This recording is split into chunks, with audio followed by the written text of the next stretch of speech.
Dans le précédent module, nous avons montré l'aspect normal en IRM d'une articulation sacro-iliaque et insisté sur le fait que le terme de normal est en fait très relatif, en montrant tout d'abord des remaniements dégénératifs qui peuvent être piégeux. Mais il en existe en fait des pièges de très nombreux autres, que ce soit au sein de la portion articulaire ou de la portion ligamentaire de l'articulation, et c'est ce que nous allons détailler dans les diapositives à venir. Commençons tout d'abord par la portion intra-articulaire de l'articulation. À cet égard, l'article de PUACA publié dans Skeletal Radiology il y a quelques années, tout à fait remarquable par ses corrélations sur des pièces cadavériques entre l'image IRM et l'histologie, nous a très grandement éclairé. Il alimentera la plupart des images histologiques que nous allons vous montrer dans les diapositives à venir et que nous allons corréler avec des cas rencontrés dans notre pratique. Dans cette portion articulaire, une lésion extrêmement fréquente est la géode ou kyste mucoïde intraosseux qui se positionnera sous l'os sous-chondral au sein du tissu spongieux et qui sera dans une grande majorité des cas alimenté par un petit pertuis, un petit collet très étroit, plus ou moins visible en imagerie et que l'on saura reconnaître par le fait que cette image n'est pas largement ouverte sur l'articulation comme elle le serait dans le cadre d'une érosion. Ce cas est extrêmement facile, il n'y a pas véritablement besoin de zoomer pour en comprendre la nature et se rassurer définitivement sur son caractère parfaitement banal. Ces kystes ou géodes se retrouvent dans la littérature un peu partout dans l'articulation, que ce soit dans sa portion ventrale, centrale ou dorsale. Ces kystes sont en fait extrêmement fréquents dans la population générale. On les rencontre très fréquemment en scanner alimenté par l'air intra-articulaire tout à fait fréquent et banal, alimenté par des phénomènes avacuaux qui va pénétrer au sein de ces kystes et les rendre très visibles. Ces kystes aériques sacro-iliaques sont rencontrés, selon certaines séries, jusque dans 12% de la population générale. En IRM, leur aspect sera toujours assez étonnant, associant de façon très variable un contenu en vide de signal purement aérique et un contenu parfois liquidien, hypotéen et hyper-T2 de type liquidien lorsque le kyste, de façon très aléatoire, se remplit de liquide, comme on le voit ici dans un plan coronal STIR et ici dans un plan axial STIR. Le liquide est d'ailleurs déclive et postérieur par rapport à l'air.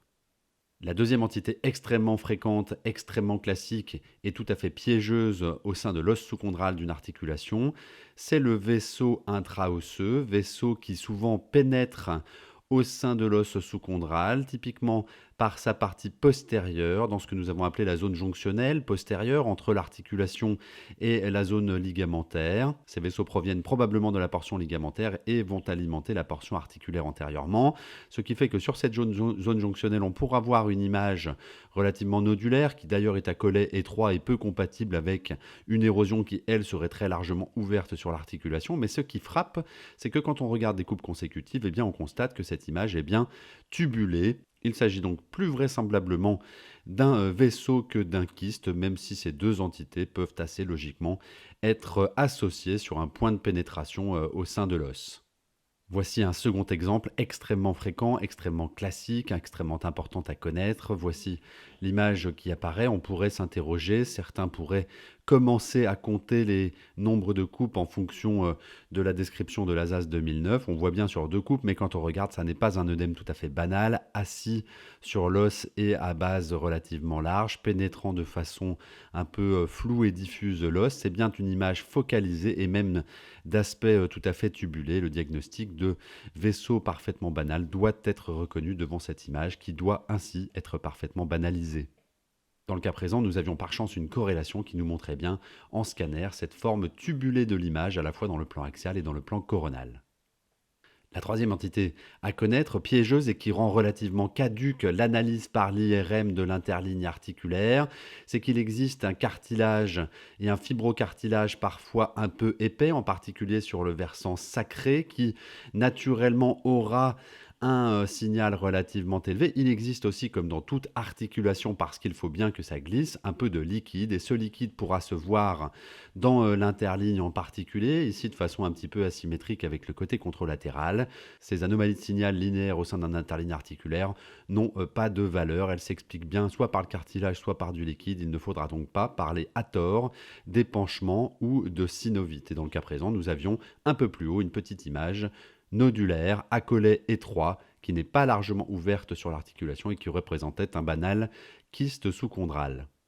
Enfin, et c'est peut-être le problème des articulations un peu vieillissantes ou des articulations un peu surchargées peut-être, l'os est décrit comme pouvant avoir, l'os sous-chondral, un aspect vaguement érosif chez certaines personnes. De la même manière, chez d'autres personnes un peu vieillissantes, il peut bien y avoir une certaine conversion graisseuse de l'os sous-chondral, dont on sait que c'est aussi un signe un peu tardif d'inflammation passée.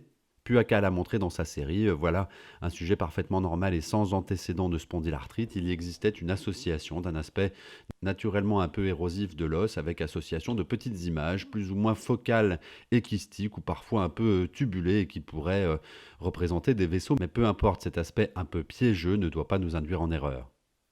Pour terminer, nous ne pouvons éluder la question des synchondroses ou des ankyloses acquises mais non rhumatismales. On peut les rencontrer dans certains contextes. Elles commenceraient par la zone jonctionnelle. Puaca en avait rencontré ici avec un pont cartilagineux qui s'était opéré au sein de l'articulation. Là encore, chez un patient indemne de tout rhumatisme. Mais quand on regarde bien nos scanners aux urgences chez des gens qui viennent pour toute autre chose qu'une spondylarthrite et qui n'ont en fait pas de spondylarthrite, eh bien on peut voir des ankyloses authentiques chez des sujets âgés, souvent peu mobiles, parfois grabataires, et chez qui l'articulation se fusionne.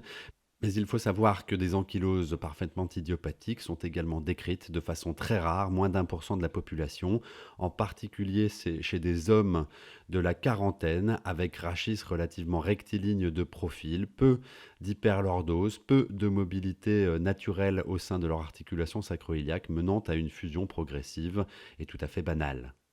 Dans le cas présent, c'est un terrain bien différent d'un sujet plus âgé, probablement et possiblement peu mobile et sujette à l'hyperostose, autre facteur d'ossification bien connu dans le cadre d'un DISH. Nous en avons terminé avec la portion articulaire de l'articulation. Passons maintenant à la portion ligamentaire plus postérieurement. Elle est également le siège de nombreuses modifications qui peuvent être troublantes. Cette portion ligamentaire accueille effectivement non seulement une métaplasie fibrocartilagineuse connue de l'insertion iliaque des ligaments avec l'âge, mais également de très nombreux vaisseaux. C'est une voie dans laquelle les vaisseaux peuvent cheminer assez profondément pour aller vers l'avant, alimenter, on l'a dit, l'os sous-chondral articulaire. Il ne sera donc pas surprenant à l'état tout à fait normal de rencontrer de très nombreuses modifications de signal focales, plus ou moins tubulées au sein de ces espaces ligamentaires et de leurs anthèses, menant à la plus grande prudence avant de parler d'une éventuelle anthésite notamment. Alors, ce cas que nous vous montrons depuis tout à l'heure, avec des modifications articulaires, troublantes, avec un petit kyste sous-chondral ici, avec des modifications de la zone ligamentaire, eh bien, pourquoi pouvons-nous vous dire qu'il n'est en fait pas sujet à un rhumatisme? Parce que cette patiente de 20 ans venait en fait pour toute autre chose. Toutes ces anomalies étaient attrapées de façon fortuite, et cette autre chose, eh bien, l'aviez-vous vu? Elle est ici. C'était en fait un ostéomostéoïde. Et ce cas nous semble illustrer le fait que chez un sujet jeune, eh bien, les images, si l'on n'y prend pas garde et que l'on n'est pas renseigné, peuvent être extrêmement troublantes à l'égard du rhumatisme. Pour terminer, nous allons revenir sur des chapitres largement évoqués et désormais très faciles à comprendre, que sont les remaniements dégénératifs. Nous serons bien sûr vigilants sur ces zones antérieures et moyennes, c'est la même patiente de 20 ans, ou plus postérieures sur éventuels os en trop, ces localisations, quand il existe de l'œdème en regard ou des modifications, ne peuvent être prises pour argent comptant dès lors qu'elles sont isolées. Nous avons montré ces modifications antérieures et moyennes, tout à fait banales. Montrons également ces modifications postérieures et inférieures qui, il y a quelques années, il faut bien le dire, du fait de ce caractère inférieur, auraient mené au diagnostic de rhumatisme éventuel. Mais quand on regarde bien sur un scanner en reconstruction axiale oblique ou cet équivalent tout à fait performant, notons-le, d'un axial oblique en styre, eh bien, on constate qu'il existe bien de l'os en trop, qu'il existe un aspect d'accent circonflexe avec cette petite portion articulaire rouge qui repique au sein de la portion ligamentaire. L'œdème est précisément en regard, il n'a donc aucune valeur à l'égard du rhumatisme axial et de la spondylarthrite. Il s'agissait bien de remaniements tout à fait dégénératifs et à banaliser dans notre compte-rendu. Il n'y a donc pas de spondylarthrite sur la base de ces images chez le patient concerné. Et pour terminer, nous montrons la reconstruction axiale oblique tout à fait comparable à ce que l'on notait sur l'axial styre qui en fait pourrait bien suffire dans certains cas pour explorer ces portions de centraux.